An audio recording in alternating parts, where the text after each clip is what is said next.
Lá em 2012, quando saiu a notícia de que a Disney comprou a Lucasfilm por mais de 4 bilhões de dólares, eu fiz um vídeo na época e sempre foi a minha opinião, que a Disney eu achava que era a empresa perfeita para lidar com esse material. E eu fiquei muito empolgado em saber que eles estavam planejando toda uma nova trilogia de Star Wars. Eu fui fã de Star Wars a minha vida inteira, desde moleque, brincava com meu irmão com os bonequinhos, com cabo de vassoura, fingindo que era sabre de luz e tal. Então isso, eu joguei os jogos, tanto de videogame quanto de PC. Inclusive, eu aprendi a conectar computadores em rede para jogar Dark Forces 2 Jedi Knight com meu irmão.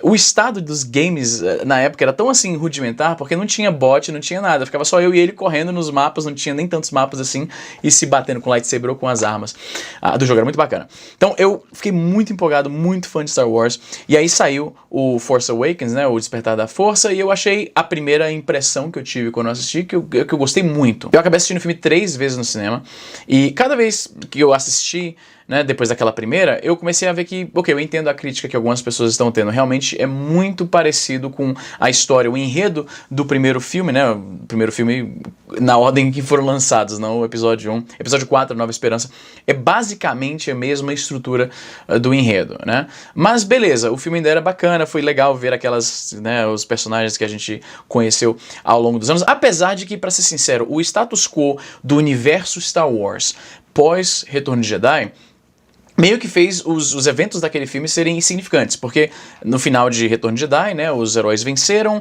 Darth Vader se redimiu e sacrificou para salvar o seu filho, Luke Skywalker, e derrotou o Imperador, o Império foi derrotado, etc e tal, todo mundo celebrando lá em Endor com os Ewoks.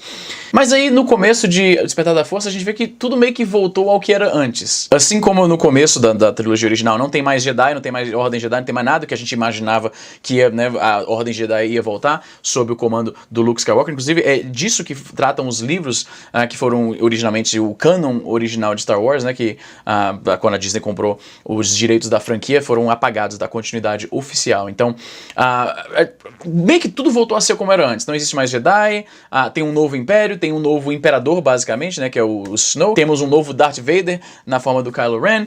Tudo meio que voltou a ser exatamente como era antes. Então isso tira um pouco do valor do sacrifício e do heroísmo que os personagens da trilogia original, né? Se tudo volta a ser exatamente como era antes, meio que é sem propósito. Beleza, depois veio The Last Jedi, O Último Jedi, dirigido pelo Rian Johnson, um cara que eu já não gostava muito por causa de um filme que... Esse filme, assim, na minha lápide, vai estar escrito assim, Easy Nobre, 1974...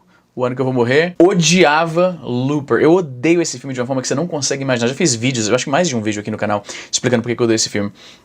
Então eu não sou muito fã do Rian Johnson. Rian Johnson chegou, e aí basicamente o que ele fez foi destruir tudo que tinha sido estabelecido no primeiro filme do J.J. Abrams. Não que o J.J. Abrams seja um mega diretor, mas ele fez um trabalho competente bastante, o filme foi divertido e tal. Beleza. Ele vai e desfaz muito do que foi feito no filme anterior, né? Muitas coisas como, por exemplo, a óbvia importância que foi dada aos pais da Rey, quem ela é na linhagem, no universo Star Wars. Ela não é só uma pessoa aleatória, tem aquele mistério de quem ela seria. O personagem que foi introduzido no filme anterior, Maz Kanata, que tem o sabre de luz do Luke, que foi perdido na Cidade das Nuvens, né? No Império Contra-Ataca. Ela tem esse sabre e também não foi explicado como é que ela encontrou esse sabre. Ficou pra depois, e aí o J.J. Abrams ele tem esse problema. Quem assistiu Lost vai entender muito bem isso. Ele tem uma estrutura narrativa que ele gosta de chamar de Mystery Box, as caixas de mistério. Ele pega uma caixa, tem uma caixinha. Ele pega uma caixa e tem um mistério aqui dentro. Ele deixa lá e os personagens ficam ali interagindo com aquela caixa, ninguém sabe o que tem na caixa, ninguém sabe que tem mistério. Ele acredita que o desenvolver da história ao redor desse mistério é mais importante do que explicar o mistério de fato. Em teoria eu entendo isso, mas é muito frustrante quando você bota um mistério na história e aí você simplesmente não explica. E pior é que ele não faz isso uma vez, ele faz isso várias vezes. Não é nem Mystery Box singular, é Mystery Boxes. Novamente, quem assistiu Lost sabe disso. Eu desisti de Lost antes de terminar a primeira temporada porque eu vi que ele dá um negócio interessante, intrigante, e aí ele bota outro por cima, e aí ele bota outro por cima, e ele bota outro por cima, e eu já percebi lá de cara que não ia ter como ele explicar tudo isso de forma satisfatória. A minha teoria pessoal é o seguinte, eu entendo, como eu falei, teoricamente, esse negócio de, não, o desenrolar da história é mais importante do que as explicações daquele mistério que eu bolei. Tudo bem, teoria. Só que é o seguinte, inventar um monte de mistério e coisas intrigantes é muito fácil. O real desafio, eu acho, é traçar isso de uma forma interessante, é solucionar isso dentro da história de uma forma que seja satisfatória. Porque senão, contar um monte de história pela metade, como eu falei, é fácil. E o mistério é basicamente isso, é uma história que você conta pela metade. É intrigante, é emocionante pro público ficar naquelas teorias e coisas do tipo. Lost foi realmente o melhor exemplo para isso. Mas no final, novamente, Lost é o melhor exemplo, a conclusão acaba sendo insatisfatória se você bota um monte de mistérios inexplicados e aí essas histórias meio que desaparecem. E foi o que aconteceu com o Last Jedi. Vários temas, várias setups que tinham sido estabelecidos no filme anterior foram simplesmente abandonados ou simplesmente, por exemplo, acho que o exemplo mais fundamental eu já mencionei, os pais da Rey. Era fortemente insinuado que a Rey tinha algum tipo de lugar dentro da cronologia, da genealogia de pessoas de importância de Star Wars, porque trouxe muita atenção foi dada a isso. Quem é essa mina? Quem são os pais dela? De onde que ela veio? Por que ela tem poderes da força e tal? E aí, no The Last Jedi, o Kylo Ren fala pra ela, não, você não era ninguém, seus pais eram qualquer aí que te venderam pra dinheiro de birita. E aí fica por isso mesmo. Muito do que o Rian Johnson fez no segundo filme, no The Last Jedi, eu sei que esse aqui é pra ser uma resenha do novo filme, mas é impossível falar do novo filme sem essa contextualização de como ele pertence a essa nova trilogia. Muito do que o Rian Johnson fez foi desfazer o que foi feito anteriormente, né? Tipo, o grande cliffhanger, aquele momento em que finalmente acham o Luke e aí a Rey entrega o lightsaber, ele fica só olhando e aí corta pro próximo filme, ele pega o lightsaber, aí joga por cima do ombro como se fosse um lixo, né? É muito insatisfatório, é uma piadinha meio boba, gratuita. A propósito, fala de piadinha gratuita, tem muito disso em The Last Jedi também, que eu também não gostei. A marvelização do Star Wars era meio que inevitável, considerando quem é que tá por trás dessa nova trilogia, mas ainda incomoda um pouco quando o tom do filme fica o tempo todo mudando. Você tem cenas sérias, tem morte de personagens importantes, aí você tem piadinhas. Eu não gosto muito dessa quebra de tom. O Luke poderia muito bem ter tido qualquer outra reação que não seja jogar um negócio por cima do ombro, que era muito claramente subverter expectativas. Essa era a proposta do Rian Johnson, ele queria subverter expectativas, né? E aí o chanceler supremo lá, Supreme Leader Snoke também, que ninguém sabe quem é, e também vai ficar sem saber porque ele morre ali do nada no segundo filme já, deixando... Filho? Diga, mãe. Tá em casa já? Tô gravando vídeo aqui. Você tá no vídeo de novo. Tá o quê? Eu tô gravando vídeo e você tá nele de novo. Ai, meu Deus, de novo. Oi, galera! Beijo pra todo mundo. Eu tô reclamando do novo filme do Star Wars, mãe. Guerra nas Estrelas. Foi uma merda. É. Fiquei revoltado. Esse filme aí não presta mais não, filho. Só prestou os primeiros mesmo. Então depois eu falo contigo. Vou comprar o presente da sua irmã e do seu irmão. Tá bom. Beleza? Beleza. E você pode me dar $1000 de gift card que eu vou ficar super... $1000, mãe? Esses vídeos não estão dando dinheiro assim não, tá doida? Não, eu tô falando isso no vídeo porque aí você diz, tá bom, mamãe, aí você vai ter que dar, vai ter que cumprir isso. Tá bom, meu filho, depois você fala. Tá, tchau, mãe. Você lembra onde é que eu tava? Ah, sim. A ideia do Rian Johnson era desconstruir. E eu acho que é isso que muita gente gostou. Achou muito assim, nossa, como ele é subversivo. Ele pegou todas as expectativas dos fanboys e jogou isso tudo pro ar. E aí é toda uma história nova, todo um novo caminho pra Star Wars.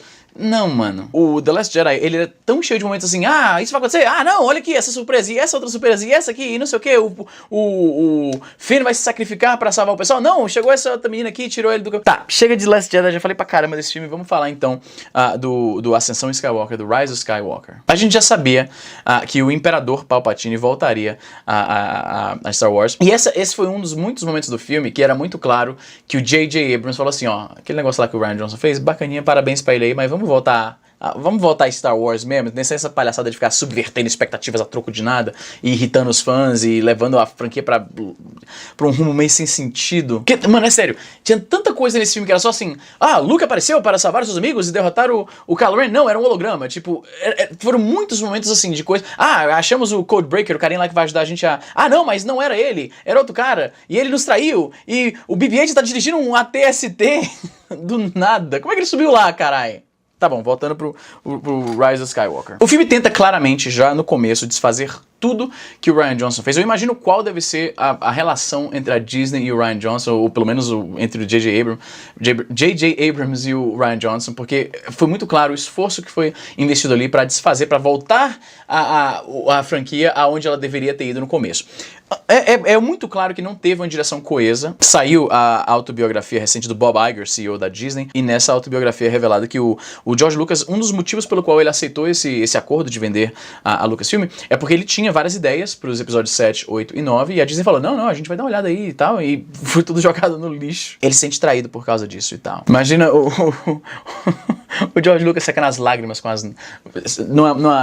aquela caixa forte do tio Patinhas nadando em dinheiro, secando as lágrimas com notas de $100 e aí pegando o conjuntivite, porque essa porra é tudo sujo. O Imperador Palpatine volta meio que do nada, uma explicação muito meia bunda é oferecida. A gente já sabia que ele estaria de volta no filme.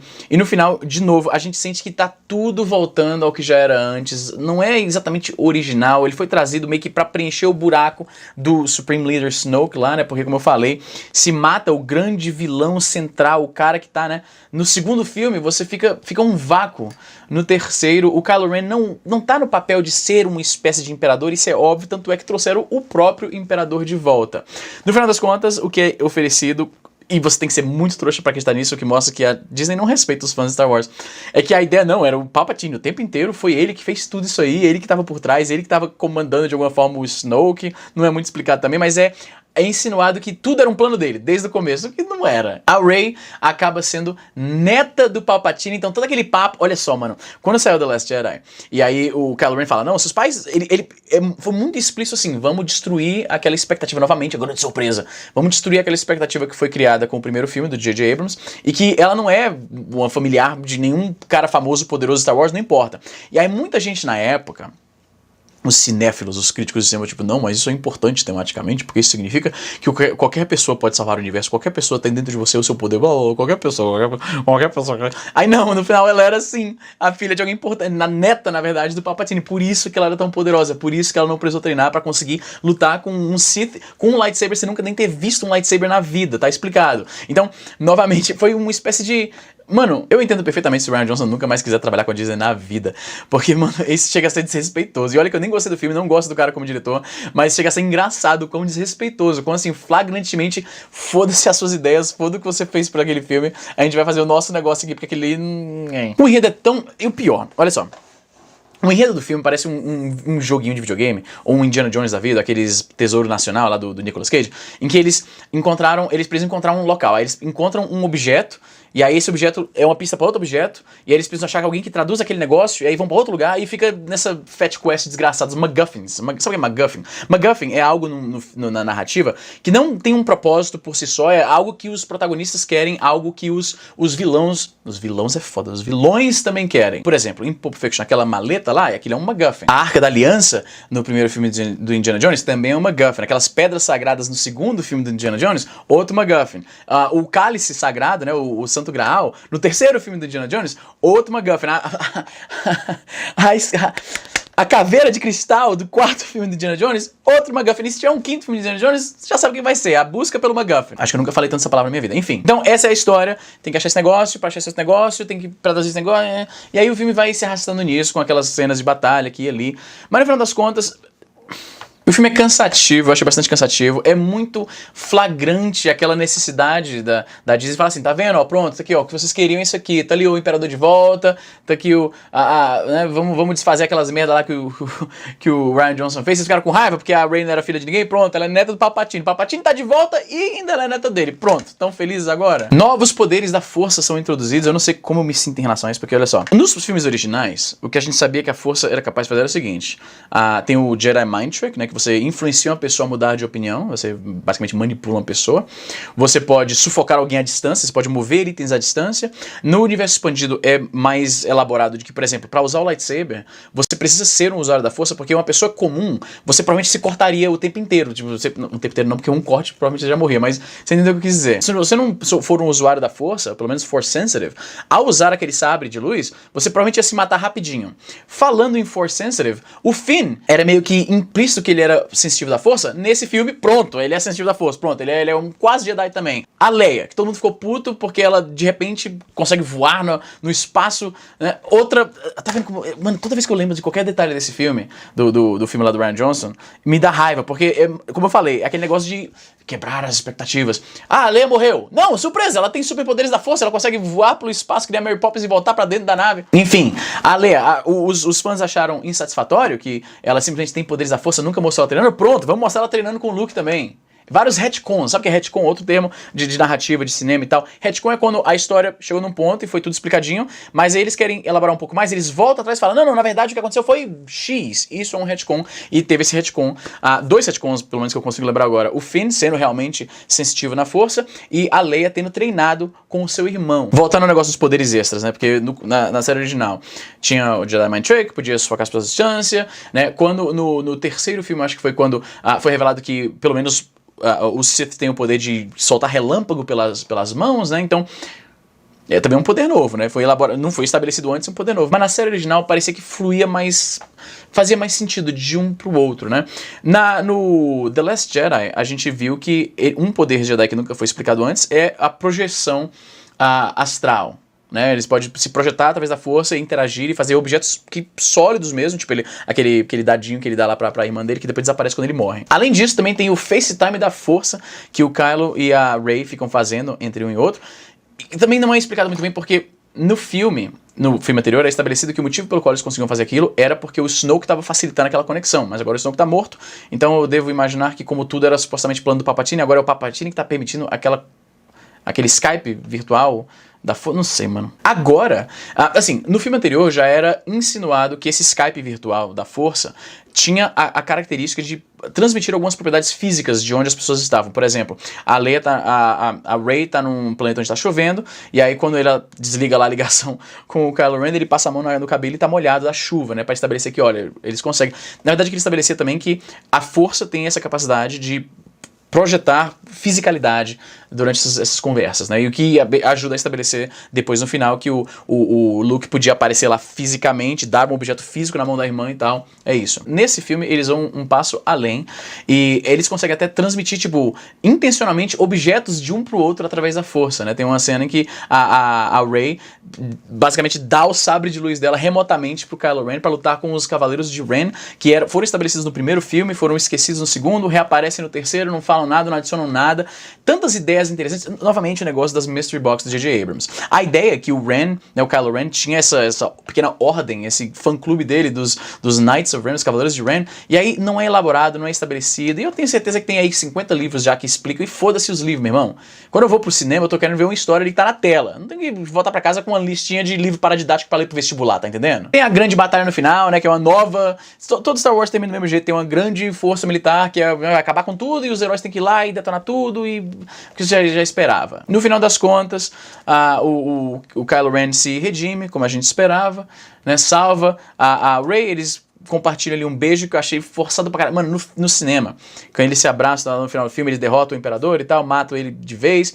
Outro poder rapidinho que é estabelecido nesses filmes, mas nos jogos já era bem entendido, é o Force Heal, você usar a força pra curar alguém. Você vê isso no filme, num período lá, acontece um pouco mais no começo, pro meio do filme, e aí no final, né, depois que derrotaram o Imperador, que, a propósito, é tão mal explicado. O Imperador estava escondendo num planeta secreto lá e tal, e ele tinha praticamente um estádio, um Pacaembu lotado de seguidores que estiveram seguindo e presumivelmente servindo as ordens do Palpatine esse tempo inteiro, mas isso aparece do nada no terceiro filme. Mano, os caras não tinham ideia do que fazer, era basicamente isso. A Disney falou assim, olha, a gente tem essa propriedade intelectual que vale literalmente bilhões de dólares. Chama aí o J.J. Abrams, que ele sabe fazer reboot de história, né, clássica. Ele fez Star Trek de 2009, que eu acho até bastante bom. De repente foi isso. Ó, ele já tem história em fazer reboot, né, vai voltar, trazer de volta uma propriedade intelectual baseada em aventura espacial, e ele fez isso muito bem. Traz ele aí, bota ele aí, foda-se, faz o que quiser aí. Aquele negócio de Lost lá, que Mystery Boxes e o caralho, bota essa porra aí também, tô nem aí. Essa merda tem Star Wars no cartaz, no cinema, vai vender horrores, não que se dane. Na pior das hipóteses, a gente faz o lucro nos bonequinhos. Falando em bonequinho, eu não posso culpar Star Wars por ser extremamente uma das franquias mais capitalistas, de espremer dinheiro de trouxa, que nem eu. Você não pode ver aqui porque os bonequinhos estão tudo guardados, mas eu tenho um monte de bonequinho Star Wars aqui porque eu sou um imbecil.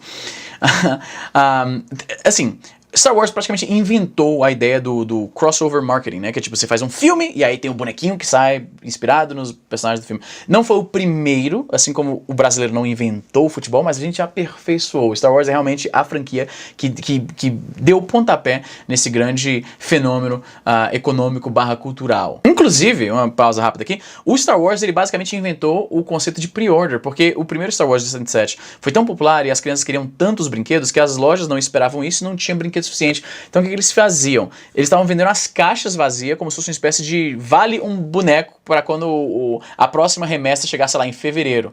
E aí eles basicamente eram pre-order, você comprava sua caixa vazia, levava para casa, embalava, botava embaixo da árvore pro Natal. E aí o moleque abria, que legal, a caixa vazia, mas tem aqui o cupom, digamos assim, para você ir lá na loja quando chegar o próximo remessa, você pega lá.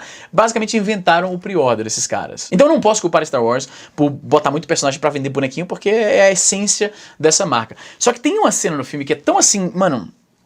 Tem uma cena no filme que os heróis estão sendo perseguidos, e aí tem uma motinha lá, né, que tem um Stormtrooper pilotando, um Stormtrooper na garupa, e aí a motinha faz assim, ó, pum, uma catapulta, e o bonequinho sai voando.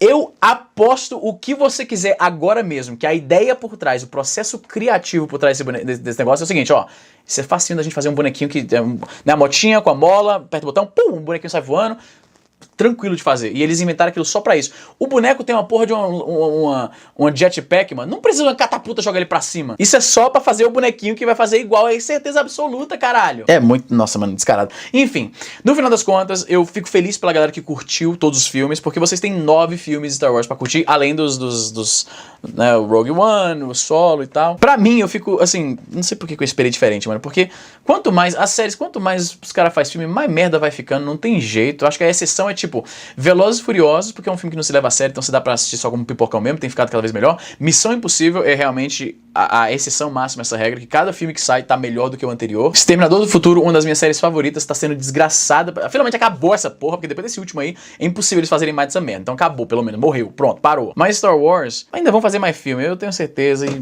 mano, não... É só decepção. Star Wars é só decepção na minha vida. De um bom tempo pra cá, mano. Eu tenho 2 filmes de Star Wars que eu considero verdadeiramente bons. Assim, você pode assistir várias vezes por ano. Que é o primeiro, né? A Nova Esperança e o Império Contra-Ataca. Excelentes. Retorno de Jedi, que foi o primeiro Star Wars que eu assisti, ele tem um lugar especial no meu coração, porque foi o primeiro. Eu fui apresentado à série por causa desse. Eu joguei muito o jogo do Super Nintendo, que me trouxe mais próximo pra aquele enredo. Eu gosto muito do visual do Luke, o sabre de luz verde que ele usa no filme. Mas eu não posso dizer que é um filme bom, porque não é. Quando chega em Endor, mano, cria uma barriga no filme, o ritmo do filme, tipo, bate numa parede e para ali mesmo. É uma porcaria. Não, porcaria é exagero, não é tão ruim assim não, vai. Depois dos prequels, depois dessa trilogia aí horrível da Disney, eu não posso chamar Retorno de Jedi de porcaria, não. Basicamente, o que a Disney fez foi provou que os 3 primeiros Star Wars são realmente os melhores, os superiores da franquia inteira. Mas o que você acha? Você discorda de mim? Você gostou pra caramba dos 3 filmes? Eu literalmente tô brincando. Eu literalmente tenho inveja de quem gostou da franquia inteira. Porque aí você tem 9 filmes que você curte pra caramba, enquanto eu tenho 2. É isso, gente. Esse vídeo ficou muito longo, porque eu sinto que eu falei tipo 2% do que eu queria falar, mas eu tô meio com raiva. Então é isso aí, gente. Vou ficando por aqui e até a próxima.